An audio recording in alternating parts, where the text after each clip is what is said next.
UP 2022 विधानसभा चुनाव में सभी पार्टियां जनता को लुभाने के लिए जी तोड़ मेहनत में जुटी हुई हैं और इसी बीच एआईएमआईएम प्रमुख असदुद्दीन ओवैसी ने यूपी की सत्ता पर काबिज होने के लिए एक बड़ा दांव चल दिया है। दरअसल ओवैसी मिशन यूपी के तहत सुल्तानपुर के मुस्लिम बाहुल्य गांव औदर पहुंचे थे, जहां ओवैसी के मंच पर पहुंचने के तकरीबन 20 मिनट बाद ही जेल में बंद यूपी के बाहुबली माफिया और पूर्व सांसद अतीक अहमद की पत्नी शाइस्ता परवीन अपने बेटे के साथ मंच पर पहुंच गई। मंच पर पहुंचते ही सांसद जी की पत्नी ने जेल से सुल्तानपुर की जनता के नाम भेजे गए अपने पति अतीक अहमद के खत को पूरी जनता के सामने पढ़कर सुनाया। हम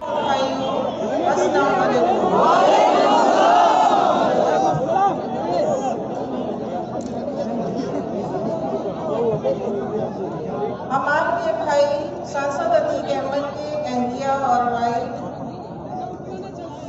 हैं।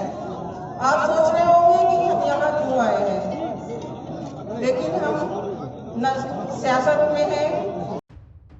सांसद जी ने अपने इस खत में एआईएमआईएम प्रमुख असदुद्दीन ओवैसी को मुसलमानों का सबसे बड़ा हितैषी बताते हुए उन्हें मुसलमानों का रहनुमा और एआईएमआईएम को मुसलमानों का घर तक बता दिया।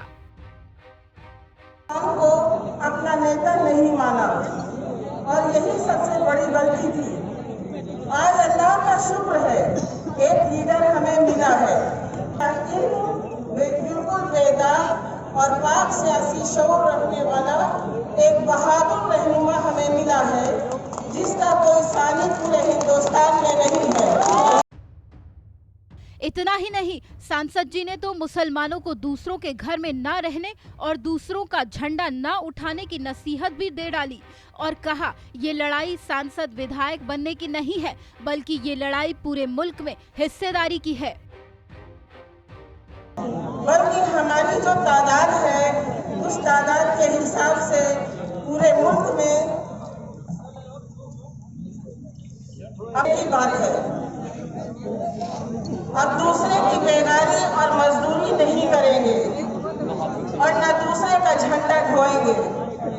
जिनकी तादाद 100 में से 7 है, वह लगातार मुख्यमंत्री बने और उनकी कौम लगातार तरक्की करे।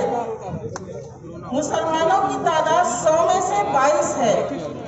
पूरे मुल्क में हम 35 करोड़ से ज्यादा हैं और हमारे बच्चे या तो टायर का पंचर बना रहे हैं, या ड्राइवरी कर रहे हैं, या रिक्शा चला रहे हैं। यह लड़ाई अपने बच्चों को आईएएस और आईपीएस, इंजीनियर और डॉक्टर बनाने की है। बीते दिनों ही माफिया अतीक अहमद की पत्नी शाइस्ता परवीन एआईएमआईएम में शामिल हुई हैं और ओवैसी की मौजूदगी में ही उन्हें पार्टी की सदस्यता दिलवाई गई थी। बताया जा रहा है कि अतीक अहमद के इस दाव से सपा की मुश्किलें बढ़ सकती हैं, क्योंकि एआईएमआईएम शाइस्ता परवीन को प्रयागराज पश्चिम सीट से उम्मीदवार बना सकती है और प्रयागराज शहर की पश्चिम सीट पर अतीक अहमद का खासा प्रभाव है। एआईएमआईएम अगर 5 बार विधायक रहे अतीक अहमद की पत्नी को प्रयागराज की पश्चिम सीट से उम्मीदवार बनाता है, तो कहीं न कहीं इसका सीधा नुकसान समाजवादी पार्टी को हो सकता है, क्योंकि अगर 80% मुस्लिम भी सांसद जी के पक्ष में आते हैं तो तस्वीर कुछ और ही हो सकती है। वहीं मुस्लिम वोटों के बिखराव से भाजपा को सीधा फायदा होने की पूरी उम्मीद लगाई जा रही है।